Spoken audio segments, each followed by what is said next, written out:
throat worked. Tears filled his eyes. "You want to adopt me? Really? Really?"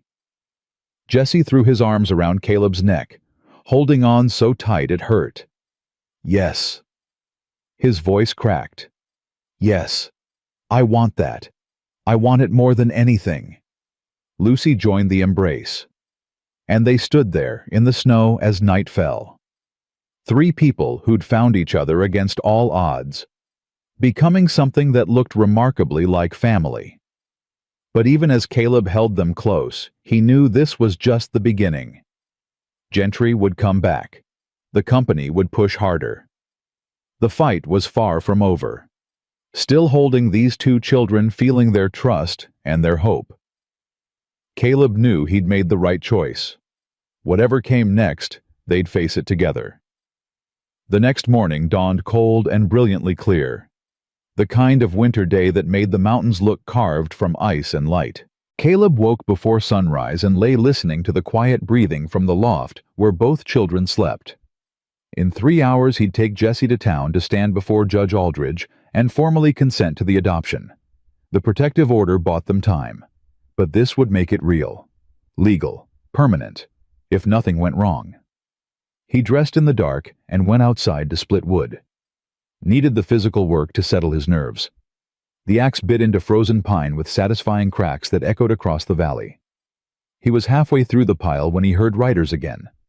Multiple horses, moving fast up the trail. His hand went to the rifle leaning against the woodpile. Through the trees he counted 5 riders this time. Gentry in the lead. Beside him rode a man in a dark suit and bowler hat who looked distinctly out of place on horseback. The other 3 were the same hard-looking men from before, plus one more. Caleb set down the axe, picked up the rifle, walked to meet them in the yard. Behind him the cabin door opened. He held up a hand without turning. "Stay inside, both of you." The door closed, but he knew they'd be watching from the window. He stood alone as the riders approached, rifle held casual but ready. When they were close enough, Gentry pulled up his horse and smiled, the expression of a man who thought he held all the cards. "Mr. Thornton, didn't expect to see me back so soon, I imagine." "Can't say I'm pleased about it." The man in the suit cleared his throat. Thin, pinched face, eyes that calculated everything they saw. "Mr. Thornton, my name is Cornelius Wainwright. I'm the regional director for Black Rock Mining, Mr. Gentry's superior." His voice was smooth as oil. "I've come to resolve this matter personally." "Nothing to resolve. I got a court order saying the boy stays with me." Wainwright's expression didn't change. "Yes, Judge Aldridge's protective order. Very creative." He reached into his coat, produced a document. "But ultimately ineffective." He held it up. "This is a writ from Judge Prescott in the territorial capital. It overrides Aldridge's order and authorizes the immediate return of the boy to company custody." Caleb's stomach dropped, but he kept his face neutral. "Aldridge has jurisdiction here. Prescott outranks him. Territorial court supersedes local authority." Wainwright's smile was thin and cold. "I'm sorry, Mr. Thornton, but the law is quite clear. The boy comes with us. Today." "Like hell he does." "Mr. Thornton." Wainwright sighed like a parent dealing with a stubborn child. "I understand your emotional attachment. But you don't understand." "I understand plenty." Caleb's voice went flat and hard. "That boy ain't property. He's a child who nearly died because your company worked him till he couldn't breathe, then threw him away like trash." His grip tightened on the rifle. "You want him back? It ain't because you care about some fictional debt. It's because someone stood up to you, and you can't let that go unpunished." Wainwright's expression finally showed something. Irritation. "Your opinions on our business practices are irrelevant. We have the law on our side." "Show me that writ." Wainwright hesitated, then nudged his horse forward and extended the document. Caleb took it with his free hand, keeping the rifle ready with the other. He scanned the legal language, heart sinking with every line. It looked legitimate. Official seal, proper signatures, all the technical requirements met. But something nagged at him. The date at the top showed it had been issued yesterday, impossibly fast for a territorial court writ which normally took days or weeks to process. And Judge Prescott's signature looked slightly off, the ink a different shade than the rest of the document. "This is a forgery," Caleb said flatly. Wainwright's face went rigid. "How dare you? The ink's wrong, the date's impossible, and I happen to know Judge Prescott's signature because I served with his son in the war." Caleb handed the document back. "This ain't it." He raised the rifle slightly. "You got nothing. Now get off my property before I start shooting." For the first time, uncertainty flickered across Wainwright's face. But Gentry leaned over and whispered something to him. Wainwright's expression hardened again.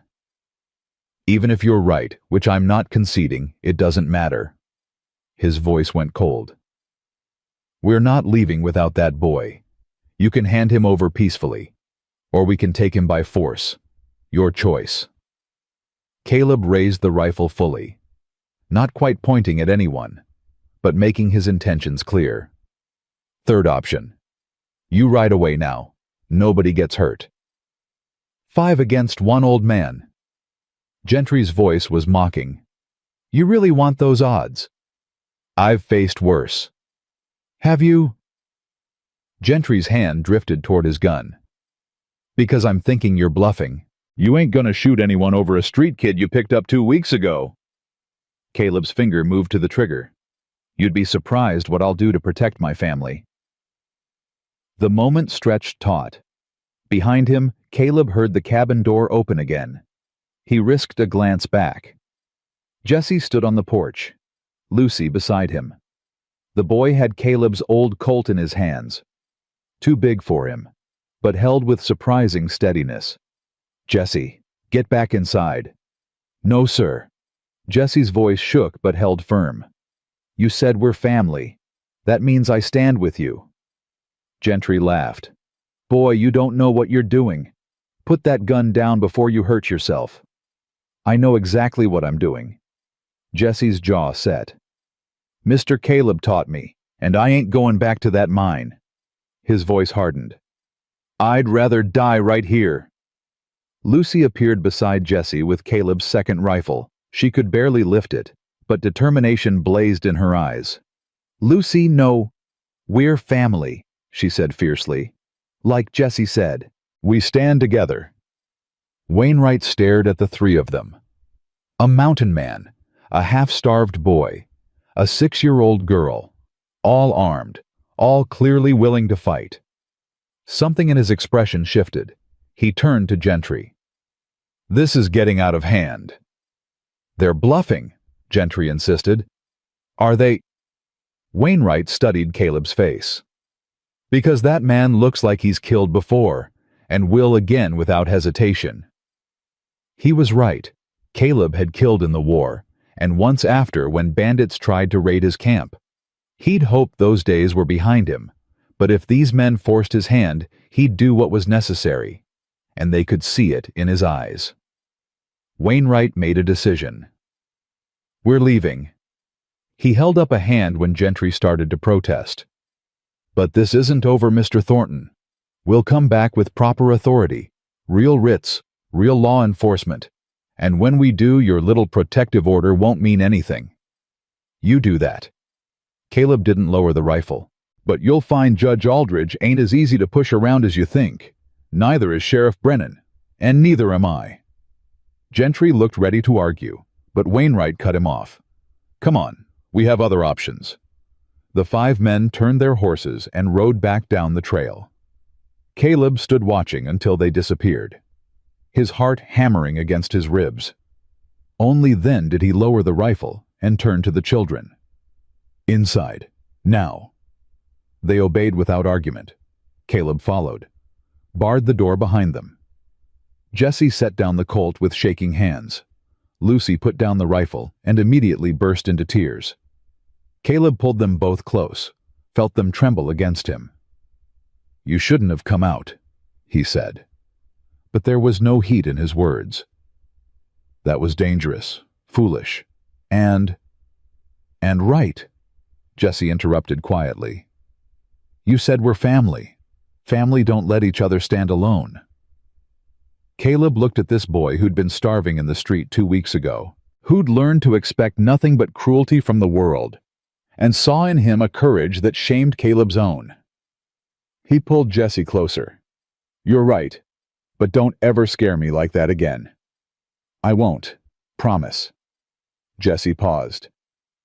Was that paper really a forgery? I think so. The timing was wrong. Signature looked off. Caleb's jaw tightened. But even if it was real, it don't matter. They showed their hand. They're willing to break the law to get you back. That tells me everything I need to know about their claims. Lucy wiped her eyes. Are they going to come back? Probably. But we'll be ready. Caleb stood, went to the window, looked out at the empty trail. We need to move faster than I planned. Jesse, get dressed in your best clothes. We're going to town right now, and we're finishing this adoption today, even if I have to camp on Aldridge's doorstep until he signs the papers. They rode to town within the hour. Caleb pushed Bess harder than he liked, but speed mattered more than caution now. The protective order clearly wasn't enough. BlackRock had resources and connections that could overwhelm local authority if given time. Their only chance was to complete the adoption before the company could marshal its full power against them. Judge Aldridge was in his chambers when they arrived. Caleb burst in without knocking. Jesse close behind. Aldridge looked up sharply, then saw their faces and stood. What happened? Caleb explained the morning's confrontation, the forged writ, Wainwright's threats. Aldridge's expression grew darker with every word. They forged a territorial court order. His voice was tight with anger. That's not just illegal. It's stunningly arrogant. He began pulling documents from his desk. All right, we're doing this now. He looked at Jesse. Son, come here. The boy stepped forward nervously. Aldridge's expression softened. Do you understand what adoption means? It means Caleb Thornton becomes your legal father. You take his name. You live under his authority. You become part of his family in every way the law recognizes. He paused. It also means any debts or obligations from your birth family are severed. You'd be starting fresh, legally speaking. His eyes met Jesse's. Do you understand? Yes, sir. And is this what you want? You don't have to do this if you're uncertain. Jesse glanced back at Caleb, then faced the judge squarely. It's what I want. Mr. Caleb's been better to me in 2 weeks than anyone's been my whole life. His voice steadied. I'd be proud to be his son. Aldridge nodded. Then we proceed. For the next hour, Aldridge walked them through paperwork, questions, legal formalities. Sheriff Brennan appeared halfway through, summoned by Aldridge. He served as witness. The preacher arrived shortly after. Aldridge wanted multiple witnesses. Make the adoption as legally bulletproof as possible.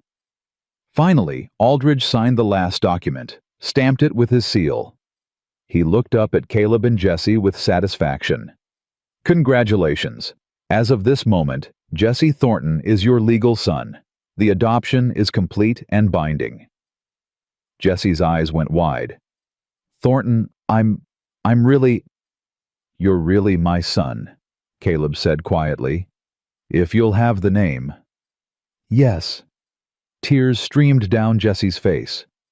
Yes, I want it. They embraced there in Aldridge's chambers while the judge and witnesses smiled. When they finally pulled apart, Aldridge handed Caleb a thick envelope. Certified copies of all the documents. Keep them safe. If BlackRock comes back, show them these. They supersede any debt claim, because debt cannot be transferred to an adopted child. That's settled law throughout the territories. What if they try to challenge the adoption itself? Let them try. Aldridge's expression turned grim. I've dotted every I and crossed every T. This will stand up in any court, including territorial." He stepped closer. "But understand they may not care about legality at this point. You've embarrassed them, cost them money, set a precedent they can't afford." His voice dropped. "Desperate companies do desperate things." "Are you saying they might try something outside the law?" "I'm saying be careful, watch your back, and if anything happens, anything at all, you come straight to me or Sheriff Brennan." They thanked Aldridge and left his chambers. Outside, the winter sun was bright on the snow. The town bustled with midday activity. Word of the confrontation had already spread. Caleb could see it in the way people looked at them. Some with approval, others with concern. Agnes intercepted them before they reached their horse. She pressed a basket into Caleb's hands. "Food for the ride home." Her eyes were warm. "And Caleb? Most folks here are on your side. That company's squeezed this town long enough. You got more friends than you know." "Thank you, Agnes." She looked at Jesse with a smile. "Welcome to the family, young Thornton. You take care of your pa, you hear?" Jesse nodded, too overcome to speak. They mounted Bess, all three of them now, Lucy behind Caleb, Jesse in front, started the long ride home. They were an hour out of town following the trail through dense pines when Caleb heard it. The crack of a rifle shot, the bullet whining past close enough that he felt its passage. He reacted instantly, kicked Bess off the trail and into the trees. One arm wrapped around both children. "Down. Get down." They tumbled from the saddle in a controlled fall, Caleb shielding the children with his body as they hit the snow. Another shot rang out, this one striking a tree trunk inches from where they'd been. Caleb crawled forward, pushing Jesse and Lucy behind a fallen log. "Stay low. Don't move." He unslung his rifle, scanned the hillside above them. There. A glint of metal in the rocks, maybe 200 yards up. One shooter, possibly two. Not company men then. Those had been mounted and visible. This was an ambush, someone waiting along the route they'd have to take home. Another shot kicked up snow near the log. Caleb fired back, not expecting to hit anything at this distance, but wanting to make the shooter think twice. The sound echoed across the valley. "Papa!" Lucy's voice was tiny with fear. "It's all right, honey. Just stay down." But it wasn't all right. Whoever was up there had the high ground. Good cover. Caleb could try to outshoot them, but not while protecting two children. And if there were more than one shooter, or if they started moving to flank, this could get very bad very quickly. He looked around desperately for options. The log provided cover but pinned them down.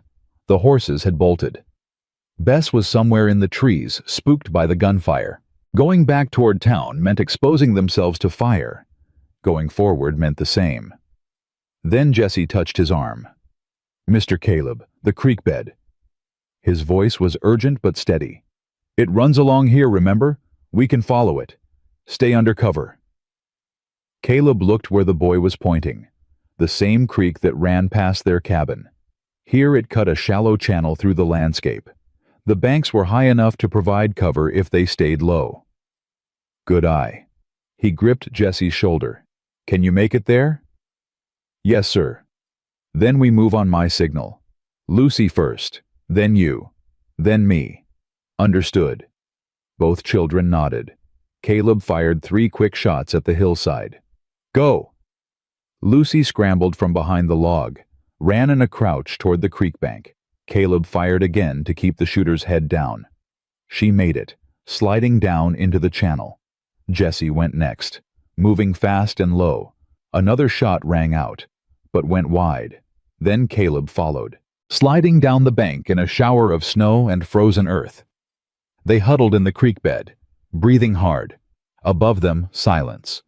Then the sound of someone moving through the trees, coming down the hillside, trying to get a better angle. "Move," Caleb whispered. "Follow the creek toward home. Stay low and quiet." They crawled along the creek bed. Ice-cold water soaking through their clothes, branches catching at their coats. Behind them, Caleb could hear the shooter working his way down the slope. The creek curved around a bend. Suddenly, they were out of sight from the hillside. Caleb risked standing up, pulling both children with him. "Run, fast as you can." They ran, stumbling over rocks and roots, the creek bed providing just enough cover to keep them hidden from above. Caleb glanced back, saw movement in the trees. Their pursuer was closing the distance. But ahead, the creek widened into the pool Lucy had shown Jesse that first day, and beyond that was the steep trail up to their cabin. If they could reach it, they'd have the advantage of familiar ground, their own weapons and supplies. They burst from the creek bed and up the trail, Caleb carrying Lucy now because her shorter legs couldn't keep pace. Behind them, a figure emerged from the trees. Gentry, Caleb saw with grim recognition, not willing to wait for legal proceedings after all. Gentry raised his rifle. Caleb turned and fired one-handed, an impossible shot while running uphill carrying a child. But it was close enough to make Gentry duck, buying them precious seconds. The cabin appeared ahead. Jesse reached it first, threw open the door. Caleb and Lucy tumbled inside right behind him. Caleb slammed the door, dropped the bar across it, then went to the window. Gentry was coming up the trail, moving cautiously now, using trees for cover. He was alone. Clearly, he'd decided to handle this himself rather than involve his men or Wainwright. Maybe he thought bringing Jesse back would restore his reputation after the morning's humiliation. "Jesse, Lucy, get in the loft. There's a loose board that leads to a crawl space. Remember?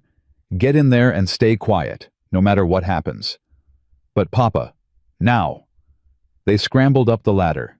Caleb took position at the window, rifle ready. Outside, Gentry had taken cover behind the woodpile, maybe 30 yards from the cabin. "Thornton," Gentry's voice carried across the yard. "Send the boy out. I'll leave. Nobody else has to get hurt." "You shot at my children. You think I'm just gonna hand one of them over after that? That boy ain't your child. The adoption's a sham and you know it. Tell that to Judge Aldridge. Tell that to the law." Caleb sighted down the rifle barrel. "You're on my property, Gentry. You got to the count of 10 to leave before I start shooting for keeps." "You won't shoot me. You ain't a killer." "I was a soldier. I've killed more men than I care to remember." Caleb's voice went cold. "One more won't trouble my conscience, especially when he's threatening my family." He paused. 1. Gentry shifted behind the woodpile. "You're bluffing." 2. "The company will bury you. You understand that. You'll lose everything." 3. "Thornton, be reasonable." 4. Silence. Then Gentry stood up, hands raised. All right, I'm leaving." He backed toward the trail, hands still visible. Caleb tracked him with the rifle, not trusting him for a second. Gentry reached the tree line and paused. "This ain't over, Thornton. The company don't forget." "Neither do I." Caleb's voice was steel.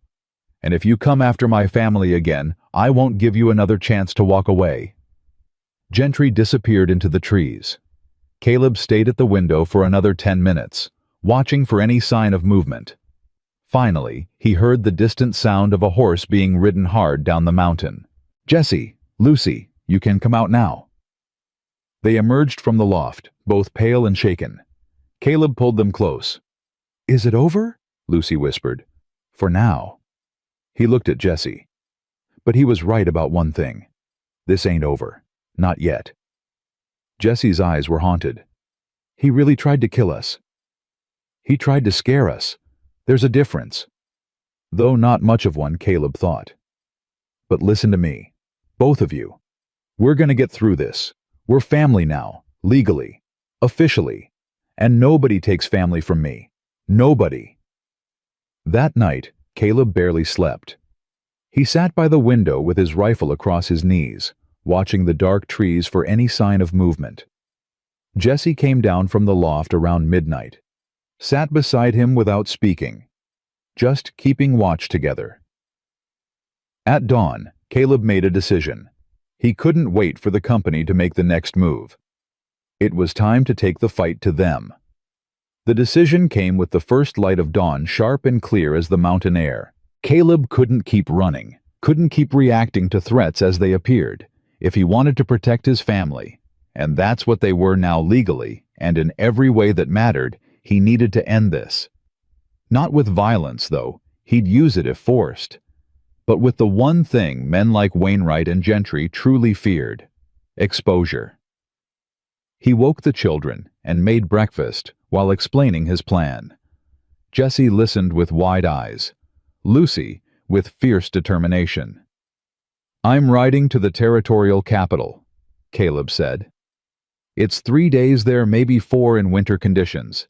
I'm gonna find Judge Prescott, the real one, and show him that forged writ. Make sure every official in the territory knows what BlackRock Mining is doing." He set down his coffee cup. They've been operating in shadow, using the law as a weapon while breaking it themselves. Time to drag them into daylight. Jesse's voice was quiet. "What about us?" "You're staying with Sheriff Brennan and his wife. They got a spare room. Tom already offered when I spoke to him yesterday." Caleb met the boy's eyes. "You'll be safe there, safer than here alone." Lucy's face crumpled. "You're leaving us." "Just for a week. Maybe less if I push hard." Caleb knelt in front of her. "I know it's scary, honey, but this is how we make sure nobody can threaten us again. Once the territorial authorities know what's happening, BlackRock will have to back off or face prosecution." "What if they don't back off?" Jesse's voice was steady, but his hands were clenched on the table. "What if they decide you're too much trouble and just make you disappear?" Fair concern. Men had vanished before when they crossed powerful interests, but Caleb had thought this through during the long night watch. "That's why I ain't going alone. I'm taking witnesses, Agnes, the preacher, maybe 2 or 3 others who've been hurt by the company. We travel together, safety in numbers." He stood. "And I'm leaving word with Judge Aldridge about exactly where I'm going and why. If something happens to me if I don't come back, he'll know who's responsible." Jesse looked at him for a long moment, then nodded slowly. "You really think this'll work?" "I think it's our best chance." Caleb put his hand on the boy's shoulder. "I don't like leaving you, but I like the alternative less, spending the rest of our lives looking over our shoulders, waiting for the next attack." His grip tightened. "This ends it, one way or another." They packed quickly after breakfast. Caleb loaded saddlebags with supplies for the journey, while Jesse and Lucy gathered their things for the stay in town. The cabin felt achingly empty as Caleb walked through it one last time, touching familiar objects: Clara's rocking chair, the table they'd built together, the marks on the doorframe showing Lucy's height over the years. He added one more mark now, measuring Jesse against the wood, scratching a line with his knife. The boy watched with tears in his eyes. "So you'll know how much you've grown when I get back," Caleb said quietly. "You promise you're coming back?" "I promise." Caleb gripped his shoulder. "Nothing's keeping me from you two. Not BlackRock Mining, not the territorial government, not hell itself." They rode to town in silence, the morning bright and cold. Caleb kept alert for any sign of ambush, but the trail remained clear. Either Gentry had retreated to regroup, or Wainwright had pulled him back to try a different approach. Either way, the temporary respite was welcome. Sheriff Brennan was waiting at his office, his wife Martha beside him. She was a round, warm woman with kind eyes and capable hands, the type who could bandage a wound and bake a pie with equal skill. "Heard you were coming," Brennan said as they dismounted. "Got the spare room ready. Kids'll be safe here, Caleb. You have my word." Martha stepped forward and took Lucy's hand. "Come on, sweetheart. I got fresh cookies inside, and I thought maybe we could work on a quilt together while your papa's gone. Would you like that?" Lucy looked up at Caleb, seeking permission. He nodded, and she went with Martha, though she kept glancing back. Jesse stood rigid beside Caleb, trying hard to be brave. "You'll mind the sheriff and his wife," Caleb told him. "Do your chores. Help out however you can. And remember, you're a Thornton now. That means something. What does it mean? Means you're strong enough to stand when others run. Means you protect what matters. Means you never give up, even when things look impossible. Caleb gripped the boy's shoulders. And it means you're loved. No matter what happens, you remember that. Jesse's composure broke. He threw his arms around Caleb and held on tight. "Don't let them hurt you," he whispered. "Please.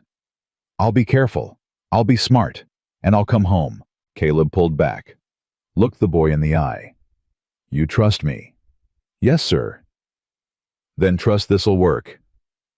He left Jesse with the Brennans and went to find the others who'd agreed to travel with him.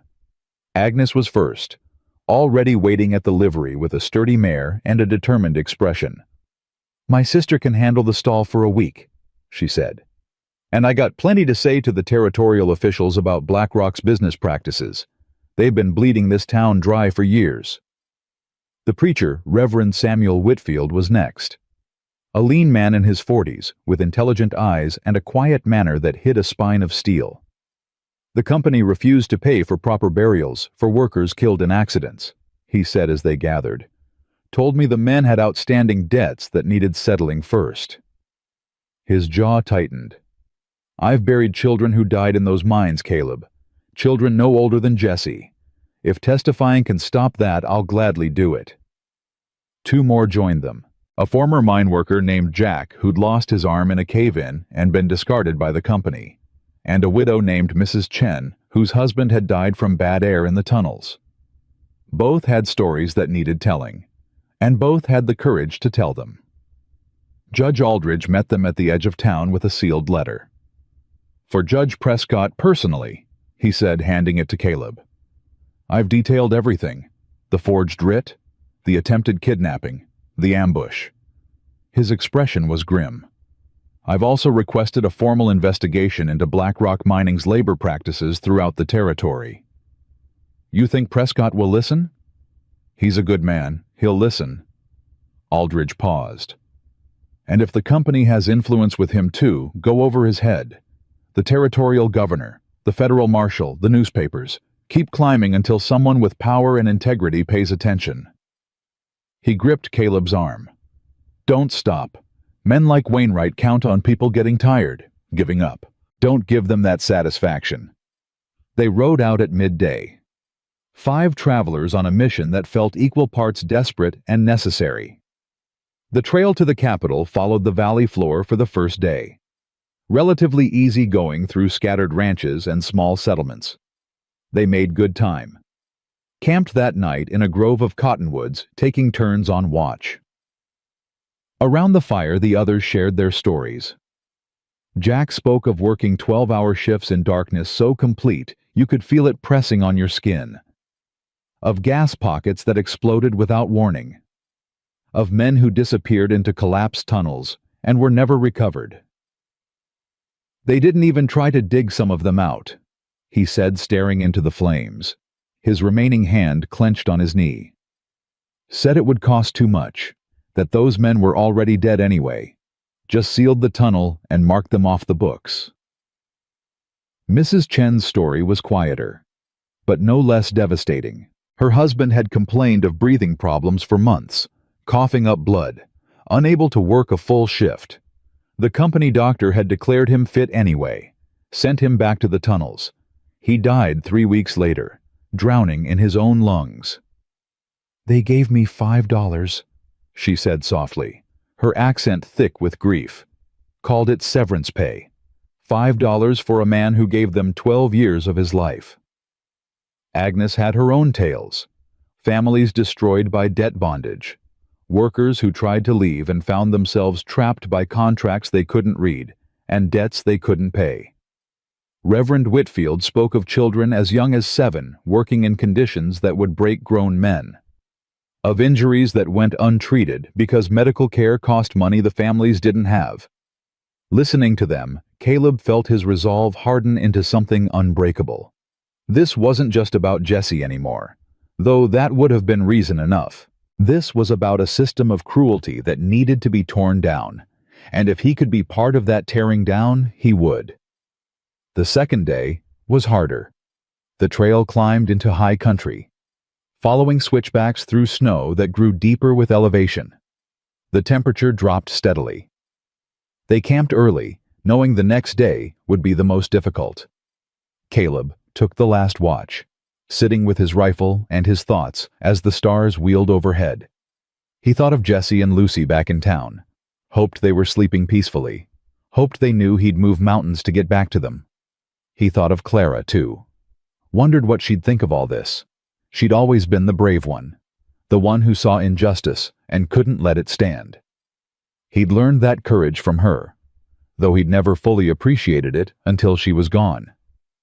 Now, sitting in the cold dark, he felt her presence like a hand on his shoulder, steadying him for what lay ahead. The third day brought them over the high pass and down into the territorial capital's valley. The city appeared in late afternoon, a sprawling collection of buildings that looked impossibly large after months in the mountains.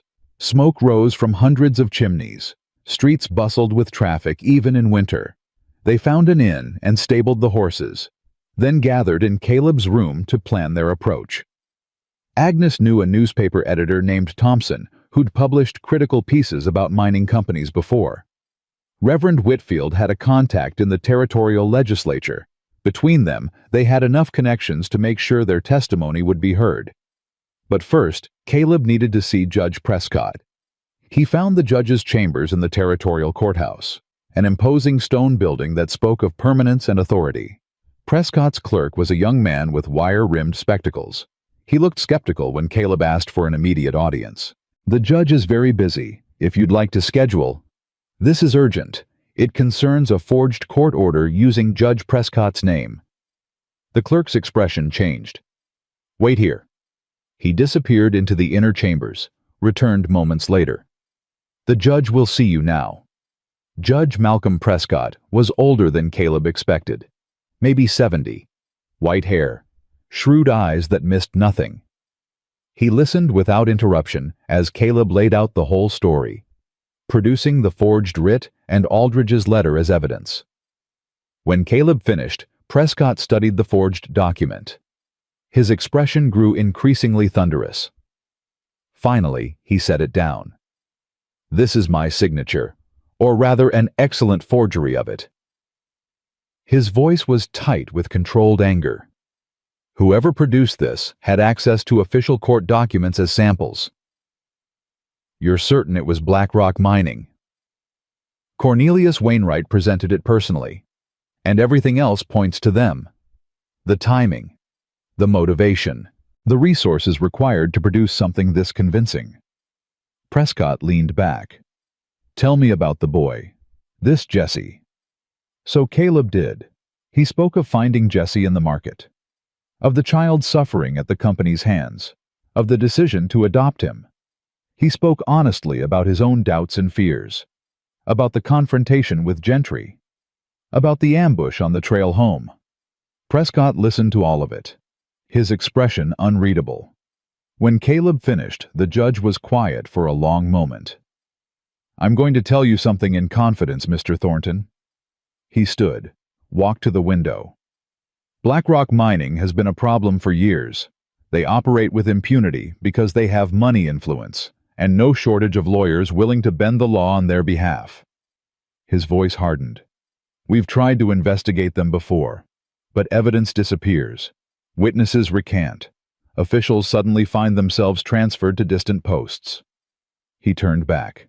"But this forging a territorial court order, this crosses a line even they can't walk back from." His eyes met Caleb's. "If I can prove they did this, I can bring charges that will stick. Criminal charges, not civil. Men could go to prison." "Can you prove it?" "With my testimony and this document, yes." Prescott nodded slowly. "It won't be easy, and it won't be quick. They'll fight back with everything they have." He stepped closer. "But I think we can win." He studied Caleb's face. "The question is, are you willing to see this through? Because once we start, there's no stopping. You'll be under scrutiny, possibly in danger. Your family will be as well." Caleb thought of Jesse's face when he'd asked if he could stay. Thought of Lucy's fierce declaration that they were family. Thought of all the other children working in those mines. All the families destroyed by the company's greed. "I'm willing," he said. "Whatever it takes." Prescott smiled. For the first time. "Then let's bring them down." The next 3 days were a blur of meetings and testimony. Caleb told his story to the Territorial Attorney General, to a special investigator, to the journalist Thompson, who took copious notes and asked pointed questions. Agnes Jack, Mrs. Chen, and Reverend Whitfield gave their testimony as well, building a picture of systematic abuse that went far beyond Jesse's case. Thompson published the first article on the 4th day. It spread through the capital like wildfire.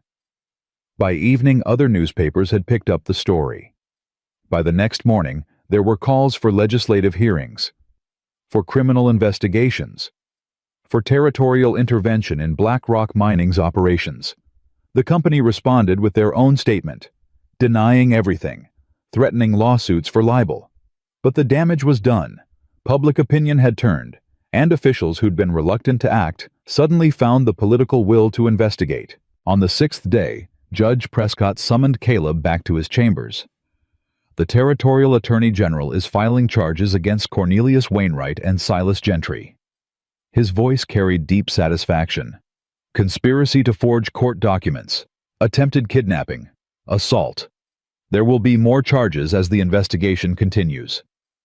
He handed Caleb a document. "This is a permanent injunction against BlackRock Mining. They are prohibited from any contact with you or your family, from any attempt to collect the alleged debt, from any retaliation whatsoever." His eyes met Caleb's. "Violation will result in immediate contempt charges and possible criminal prosecution." Caleb stared at the paper, hardly daring to believe it. "It's over. This part is. The larger fight will take time, reforming labor laws, holding the company accountable for past abuses." Prescott's expression softened. "But as far as Jesse is concerned, yes.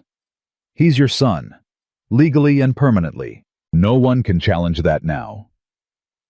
Relief washed over Caleb so powerfully he had to sit down. "Thank you." His voice was rough. "Thank you for believing us. Thank you for having the courage to come forward." Prescott gripped his shoulder. "Too many people see injustice and look away because fighting seems too hard, too dangerous. You didn't. That matters more than you know." Caleb rode out the next morning, alone this time. The others were staying to continue their testimony as the investigation expanded, but he needed to get home, to his children. He pushed hard, cutting the return journey to 2.5 days by riding longer hours and sleeping less. He reached Silver Creek late on the 3rd day, exhausted and saddle-sore, but driven by the need to see Jesse and Lucy. He went straight to the sheriff's office, found them in the kitchen with Martha, helping her make bread. Lucy saw him first. "Papa!" She launched herself at him. He caught her up, spinning her around despite his tired muscles. Jesse hung back, uncertain, until Caleb set Lucy down and opened his arms. "Come here, son." Jesse walked into the embrace, and Caleb held him tight, feeling the boy's thin shoulders shake with relief. "It's over," Caleb said. "Really over. The judge issued an injunction. The company can't touch you. You're safe, Jesse. You're home. For good." The boy's voice was muffled against Caleb's coat. "For good. Forever." Caleb pulled back, looked him in the eye. "You're my son, and nothing's changing that." Jesse's face crumpled, tears streaming down his cheeks. "I was so scared," he whispered. "Every day you were gone. I thought maybe you wouldn't come back. Maybe they'd do something to you, and then I'd be alone again." "You're never gonna be alone again." Caleb gripped his shoulders. "You hear me? Never. I made you a promise, and Thorntons keep their promises." Lucy grabbed both of them, squeezing tight. "We're a family," she said fiercely. "A real family. Forever and ever. Forever and ever, Caleb agreed, his voice thick. They stayed in town that night, accepting the Brennans' hospitality one more time. Over dinner, Caleb told them everything: the testimony, the investigation, the charges being filed. Sheriff Brennan listened with satisfaction. "About time someone held them accountable," he said. "And Caleb, you did a brave thing. People around here won't forget it." The next morning they rode home together, all three of them on Bess, who bore the weight without complaint. The trail was familiar now, the landmarks comforting. When the cabin came into view through the trees, Jessie let out a sound that was half laugh, half sob. "I was afraid I'd never see it again." "You'll see it every day for the rest of your life," Caleb promised, "if you want." They spent the rest of that day and the next settling back into routine. Caleb showed Jessie how to maintain the tools, how to read the weather, how to track game. Lucy insisted on continuing her reading lessons, and Jessie proved an apt student, quickly learning his letters and simple words. In the evenings they sat by the fire, and Caleb told stories, some from his own past, some from Clara's, some he made up whole cloth. The cabin filled with laughter and warmth, and the simple contentment of being together. Winter deepened, but they were prepared. The woodpile well stocked, the root cellar full, the animals healthy and secure. Snow fell heavy and often, transforming the world into a pristine wilderness that seemed to exist outside of time. And for the first time in years, Caleb felt something he'd almost forgotten. Peace, real peace. The kind that came not from isolation, but from connection. From having people to protect, people to love, people who loved him back. The ghosts of the past hadn't disappeared entirely. They never would. But they were quieter now, less demanding, easier to live with.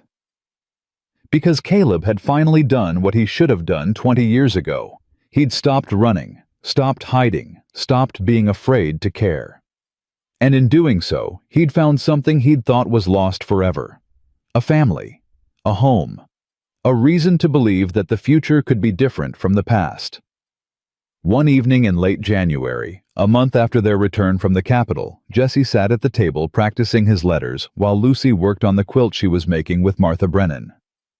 Caleb was carving a piece of wood by the fire, letting his hands work while his mind wandered. "Papa." Jessie's voice broke the comfortable silence. "Can I ask you something?" "Always." The boy set down his pencil, his expression serious in the firelight. "Why'd you do it? Why'd you fight so hard for me?" He paused. "You could have just sent me away that first day. Would have been easier." Caleb set down his carving, looked at his son. "You remember my brother Josiah, the one I told you about? The one who died in the mountains." "That's right." Caleb stared into the fire. "I was supposed to be watching him that day. I was 18, thought I knew everything. When he wanted to go exploring, I said yes instead of no. When he climbed that cliff, I didn't stop him." His voice roughened. "He fell, and he died. And I spent 20 years telling myself it was my fault, that if I'd just been more careful, more responsible, he'd still be alive." He looked at Jessie. "When I saw you in that market, I saw another chance, not to save Josiah. I know I can't do that, but to save you." His throat tightened. To be the person who stands between a child and harm, instead of the person who lets harm happen. Jessie's eyes were bright. "But I'm not Josiah." "No, you're not. You're Jessie. You're your own person with your own story." Caleb leaned forward, and somewhere along the way this stopped being about second chances or making up for the past. It became about you, about wanting you to have the life you deserve, about wanting to be your father. He paused. "Not because of what I lost, but because of who you are." Jessie's throat worked, tears filling his eyes. "I don't know how to be a son." His voice cracked. "My real pa, he was good. He did his best and I loved him, but he was always working. We didn't talk much. I don't know what you expect from me." I expect you to keep being exactly who you are. Caleb's voice was firm but gentle. I expect you to work hard. Be honest. Stand up for what's right. Beyond that, he smiled. We'll figure it out together. That's what family does. What about me? Lucy asked from her corner. What do you expect from me? The same, honey. Plus maybe to stop naming chickens after horses. She giggled. But Duchess Jr. is a good name. If you say so. That night after the children were asleep, Caleb stood on the porch looking out at the snow-covered valley. The stars were brilliant in the clear sky. The mountains rose like shadows against them. Somewhere out there, Blackrock Mining was dealing with investigations and legal troubles. Somewhere men like Wainwright and Gentry were learning that power had limits and cruelty had consequences. But here in this small cabin on this isolated mountain, two children slept warm and safe. One by birth, one by choice, both equally loved. The past couldn't be changed, but the future was still being written, and for the first time in years, Caleb felt like he had a hand in writing it. The weeks turned into months. Spring came slowly to the mountains, the snow retreating inch by inch, revealing brown earth and the first brave shoots of green. Jesse grew stronger, his frame filling out with regular meals and hard work. His cough faded and didn't return. Lucy taught him everything she knew, and soon he was devouring every book in the cabin, hungry for knowledge the way he'd once been hungry for food. News filtered in from town through occasional visits. The investigation into Blackrock Mining had expanded, revealing abuses across the territory. Several company officials had been arrested. Labor laws were being rewritten. It would take years to undo all the damage. But the process had begun. Gentry had fled the territory to avoid prosecution. Wainwright had been arrested and was awaiting trial. The mine at Silver Ridge had been shut down pending a full safety review, and the workers, including dozens of children, had been relocated to other employment or released to family. You started something, Sheriff Brennan told Caleb during one visit. People see what you did, standing up to them. It gave them courage to do the same. He smiled. That's worth more than you know. But for Caleb, the real victory wasn't in legal reforms or company prosecutions. It was in watching Jesse smile without fear, in hearing Lucy's laughter echo through the cabin, in building a life that felt full instead of haunted by absence. One warm afternoon in May, Caleb was teaching Jesse to ride best properly, not just sitting behind someone else, but actually controlling the horse. The boy had natural ability, his hands gentle on the reins, his seat balanced and steady. "You're a natural," Caleb called as Jesse trotted Bess in a circle around the yard. "Really?" Jesse's face lit up with pride. "Really? Your pa would be proud." Jesse reined in the mare, looked at Caleb. "I had a good pa before."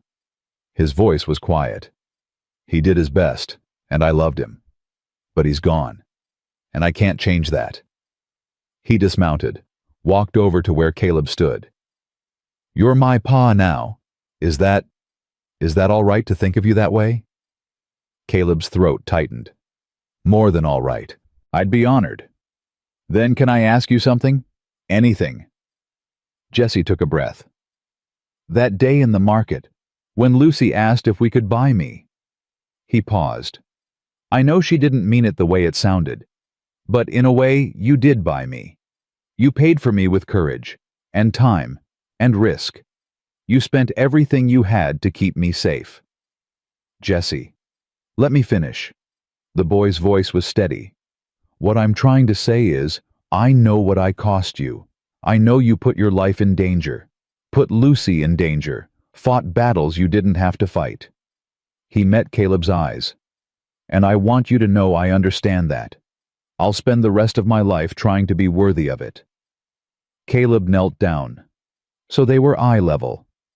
"You listen to me, son. You don't owe me anything. You don't have to be worthy, or prove yourself, or spend your life paying back some imaginary debt." His voice was firm. You're my child. That ain't conditional on you being perfect or grateful or anything else. It just is. But no buts. Caleb gripped Jesse's shoulders. I fought for you because I love you. Not because I expected something in return, but because that's what family does. We fight for each other. We stand together. We don't keep score. He looked his son in the eye. You understand me? Jesse nodded, tears streaming down his face. I love you too, Pa. His voice broke. I love you so much. They embraced there in the yard, Bess grazing nearby, Lucy watching from the porch with a smile. Later they'd go inside and have dinner. Jesse would practice his reading while Lucy worked on her quilt. Caleb would carve another piece of wood for the collection he was building. Normal things, everyday things, the precious, ordinary moments that made up a life. But in that moment, holding his son Caleb felt a peace he hadn't known in 20 years. The ghosts of the past had finally quieted. The fear that had driven him into isolation had transformed into something better. The courage to love again, to risk again, to believe that the future could be different from what had come before.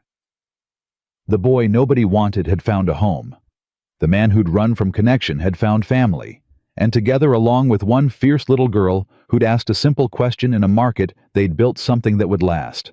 Summer came in full. The mountains turned green. The creek ran high with snowmelt. Wildflowers carpeted the meadows in colors so bright they hurt to look at. Jesse learned to fish in the pool below the cabin. Lucy taught him to identify every bird by its song. Caleb showed them both how to track deer through the forest, how to read the land, how to survive. They worked the garden together, planted beans and corn and squash, tended the chickens, chopped wood for the winter that would come again. And in the evenings they sat on the porch and watched the sun set behind the peaks. Pa, Jesse said one evening, yeah. Do you ever wonder what would have happened if Lucy hadn't seen me that day in the market? Caleb was quiet for a moment. I try not to. Why?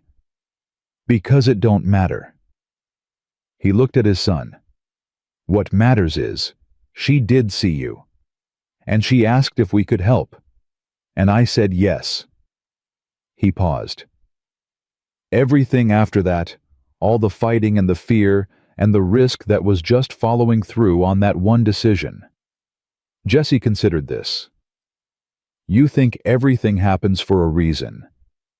I think people make choices, and choices have consequences, good and bad. Caleb shifted in his chair. I don't know if there's some grand plan, but I know this: you're meant to be here, with us. I feel that in my bones. I feel it too. Jesse's voice was soft. This is the first place I've ever belonged. The first time I've ever felt safe. He looked at Caleb. You gave me that. You and Lucy. I'll never forget it. You don't have to remember it. Caleb smiled. You just have to live it. Every day. That's enough. Lucy came out onto the porch, squeezed between them on the bench. What are you talking about?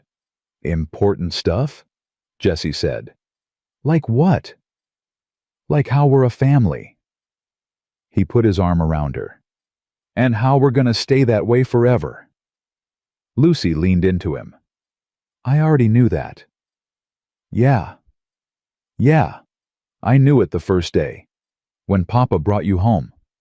She looked up at Caleb. Mama would have liked him, wouldn't she? Caleb's chest tightened, but it was a good kind of ache, the kind that came from love remembered rather than love lost. She would have loved him, he said quietly. Just like we do. They sat there as the light faded. Three people who'd found each other against all odds. Bound by choice and courage and the simple, stubborn refusal to let go. Autumn painted the mountains in gold and red. News came from town that Wainwright's trial had ended. Guilty on all counts. 10 years in prison.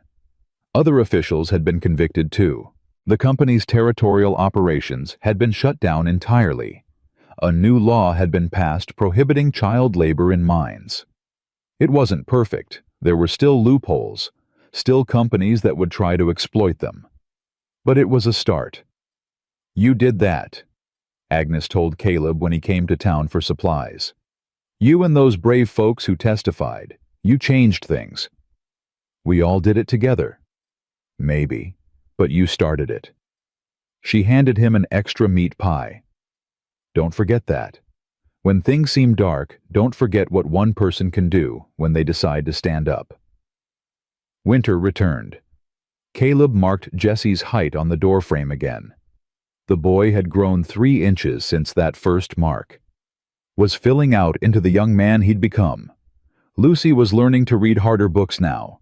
Jesse helping her sound out the difficult words, teaching her the way she'd once taught him. They were a team. Brother and sister in everything but blood. And blood, Caleb had learned, wasn't what made a family anyway. One evening, as snow fell soft and silent outside the windows, Jesse looked up from his book. Pa, yeah. Thank you. The words were simple, but weighted with everything behind them. For what? For seeing me. Jesse's voice was steady. That day in the market, everyone else walked past, but you stopped. You saw me. He paused. That's what saved me. Not the food or the clothes or even the adoption. Just being seen. Being worth stopping for. Caleb set down his carving, looked at his son. You were always worth stopping for. You just hadn't met anyone who knew it yet. How did you know? How could you tell I was worth it? I couldn't. Not for sure. Caleb was honest. But Lucy could. She looked at you and saw someone who needed help, someone she could love. He smiled. Kids see things adults miss sometimes. They ain't learned yet to look away from suffering, to pretend it ain't there. He stood, walked over to where Jesse sat. You want to know the truth? I didn't stop because I thought you were worth it. I stopped because Lucy believed you were, and I trusted her. He put his hand on the boy's shoulder. Turned out she was right. She usually is. Jesse laughed. A real laugh. Free and easy. She is pretty smart. Don't tell her that. She'll get a bigger head than she already has. I heard that, Lucy called from the loft. They both laughed then, and the cabin filled with warmth that had nothing to do with the fire. Years passed. Jesse grew into a young man, tall and strong and steady, with his father's quiet courage and his own hard-won wisdom. Lucy grew too, into a young woman with her mother's fierce heart and her father's stubborn streak. They faced challenges, hard winters, lean years, the ordinary struggles of life on the frontier, but they faced them together, as a family, and that made all the difference. One spring morning, when Jesse was nearly grown, he found Caleb on the porch watching the sunrise. Beautiful day, Jesse said, sitting down beside him. It is. They were quiet for a moment, the easy silence of people who know each other well. Pa, yeah, I've been thinking. Jesse paused. About what I want to do, with my life. And I want to help kids like me, the ones nobody sees, the ones the world forgot. His voice was determined. I want to make sure they got someone to stop for them, the way you stopped for me. Caleb felt pride swell in his chest, so strong it nearly choked him. That's a good thing to want. You think I can do it? I think you can do anything you set your mind to. Caleb looked at his son. You've already survived more than most people face in a lifetime, and you came out of it kind instead of bitter, strong instead of broken. He put his hand on Jesse's shoulder. The world needs more people like you, and I'll support whatever you decide to do. Jesse's eyes were bright. Thank you, Pa, for believing in me. Always have, always will. They sat there as the sun climbed higher, father and son, bound by something stronger than blood. And Caleb thought about the journey that had brought them here. A desperate question in a winter market. A choice made in a moment of compassion. Years of fighting and fear and hard-won peace. All of it leading to this. A young man with a good heart and a clear purpose. Ready to carry forward the legacy of kindness that had saved him. It was more than Caleb had ever hoped for. More than he'd dared to dream. That evening they gathered around the table for dinner. All three of them. Lucy said grace. Something she'd started doing since she was old enough to string the words together. Thank you for this food. Thank you for this family. Thank you for bringing us together when we were all alone. Simple words, but true ones. When she finished, they ate, talking and laughing, sharing the small stories of their days. And Caleb looked around the table at these two people he loved more than life itself. His daughter, his son. Not by accident of birth, but by choice, by struggle, by the daily decision to show up for each other no matter what. That was what family meant. Not perfection, but presence. Not owing, but belonging. Not buying or selling or trading. Just loving with everything you had. And trusting that love would be enough. And for Caleb Thornton, his daughter Lucy, and his son Jesse, it was. It was more than enough. It was everything.